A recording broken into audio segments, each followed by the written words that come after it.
Connection with the inspirational word for you. This is the Bishop's Connection to the Facebook family and friends. Oh, woo. This is the Bishop's Connection.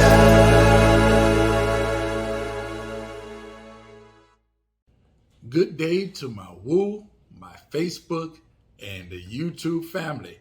Welcome to Bishop's Connection.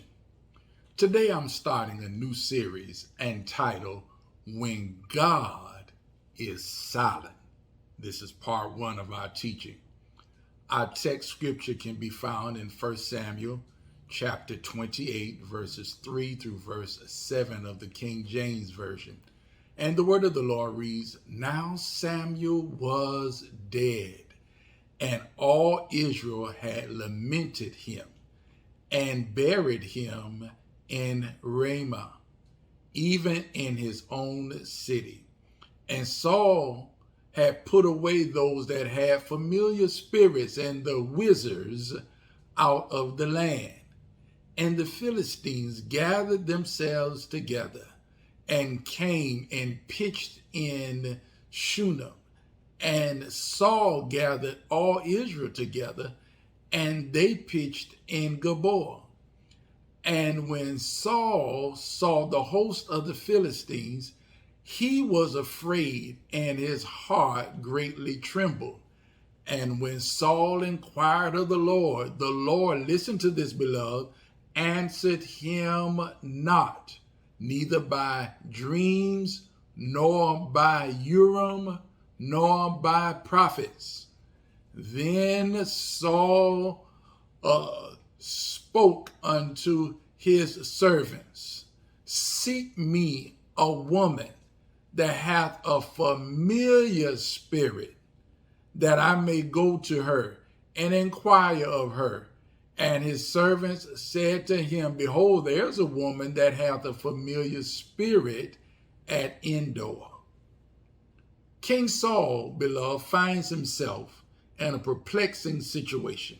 He's confronted once again to fight the Philistine army. However, this time, he doesn't have word from the Lord through the prophet Samuel, because as we read in the text, he's dead.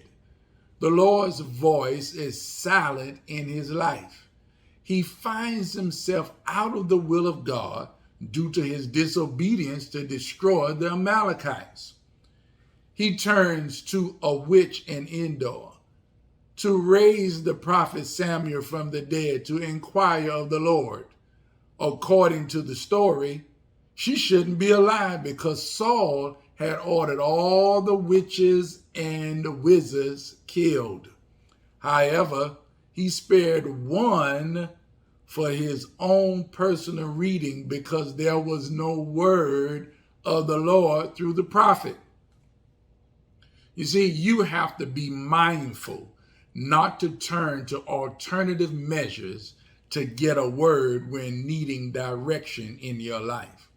Some people readily turn to psychic hotlines, palm readers, crystals, and mystic religions. Or how about going to a church service to hear a word through a supposing prophet that's not been anointed by God, but operates, under a familiar spirit?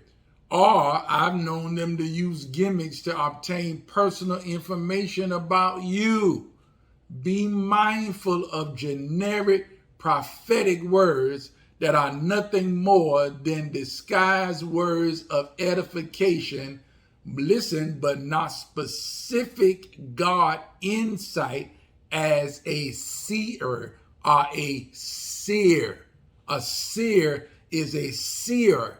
A seer, one that is able to see in and have God insight. Let's get back to the story. That which the witch of Endor calls the prophet Samuel from his rest or his death or his grave, so Saul can inquire about his next move in fighting the Philistines. The word that he received from the prophet wasn't good. Samuel told him that tomorrow you and your sons will be with me. In other words, you and your sons will die in battle.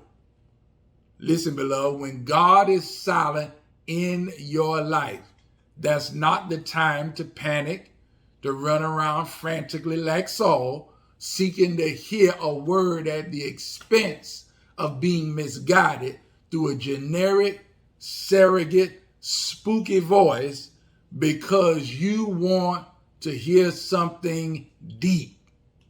Remember this, if you don't retain anything else that I've said in this lesson, a true word from the Lord should always be backed up and proven through his written word, his logos. Did you hear me? Go back and hear it again, my instruction. Now, this is the word of the Lord for you today. Psalms 46:10. Be still and know that I am God. Be still means to stop striving, stop fighting, and relax. It also means to put your hands down. Sometimes we put our hands up to defend ourselves from all that life can bring our way. We put up our hands so that we can fight things off. To know means to purposefully and intentionally think about God, who he is, and how good he is to us. So, be still means to put down your hands, stop fighting, stop striving, and purposefully think about God and how good he has been to you and to me and will continue to be. Know that I am God.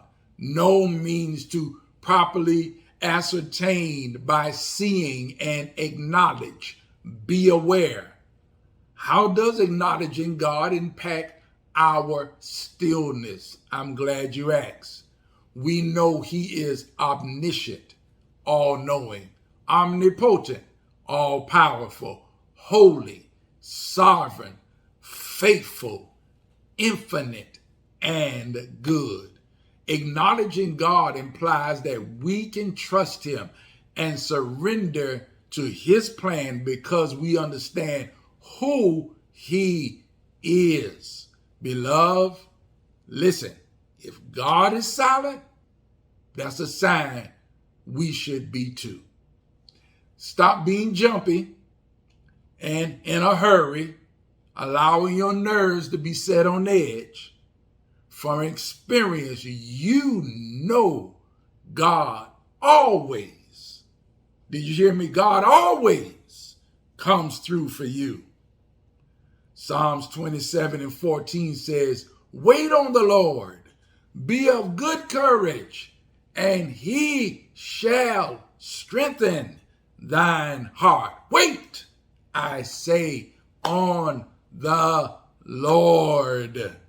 Thank you for tuning in to Bishop's Connection with your host, Bishop Dr. Henry R. Williams. Remember to do 3 things for me. I need you to like, comment, and share. Allow me to pronounce the blessing upon you before we dismiss from today's lesson. May the shalom of God be upon you and your family. Love, peace, and blessings. Remember to remain safe and know that Pastor Gwen and I love you immensely and are praying for you. I'm looking forward to seeing you next week. Same place, same time. May the rest of your week be prosperous and filled with the Lord's favor and blessings.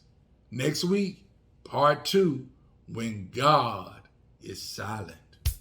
This is the Bishop's Connection with the inspirational word for you. This is the Bishop's Connection to the Facebook family and friends. Oh, woo. This is the Bishop's Connection.